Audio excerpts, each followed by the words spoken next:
আসসালামু আলাইকুম। আজ প্র্যাকটিস 3 তে আমরা যে কাজটা করব সেটা হলো যে আরেকটা প্র্যাকটিস আমরা করব একই রকম ভাবে এবং এখানে একটু লম্বা কনভারসেশন আমরা দিয়েছি এখানে। সো চলো দেখি আসলে কিভাবে করা যায়। Hi, how you? Hi, how you? So এটা মোটামুটি আমরা পরিচয় পর্বের মধ্যে আছি এরকম। Hi, how you? Fine, thank you.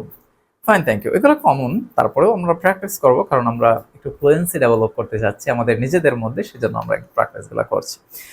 So what's your name? তোমার নাম কি? হোয়াটস ইউর নেম মানে কি? তোমার নাম কি? মাই নেমস সারা। আমার নাম হলো সারা।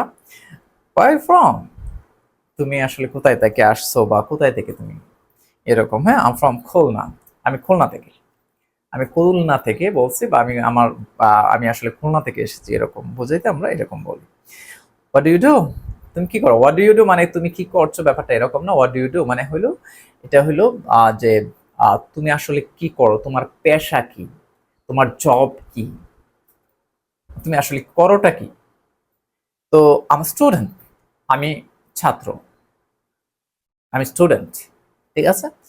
Do you have any siblings?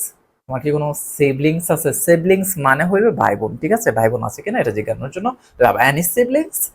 Yes, I have 3 siblings. Yep. বা এবার বলতে পারো, yep, I have 3 siblings. Yes, আমার কি আছে? 3 জন ভাই বোন আছে। কিন্তু এখানে স্পেসিফিকলি কিন্তু বলা হয় নাই যে 2 জন ভাই, 3 জন, 1 জন বোন, এরকম কোনো কিছু কিন্তু বলা হয় নাই। সিবলিংস মানে আমরা কিন্তু এটা বুঝি না বা জানি না এখনো পর্যন্ত কয়জন আছে, হ্যাঁ। What's your favourite food? What's your favourite food মানে হলো তোমার প্রিয় খাবার কি, তুমি আসলে কি খেতে পছন্দ করো, তোমার পছন্দের খাবার কোনটা। My favourite food is veg. Veg এখানে শর্ট ফর্ম লিখেছি আমরা ভেজিটেবল, মানে হইলো যে শাকসবজি। আমার প্রিয় খাবার হইলো শাকসবজি। Don't you like spicy food? তুমি কি স্পাইসি ফুড পছন্দ করো না? No, I don't.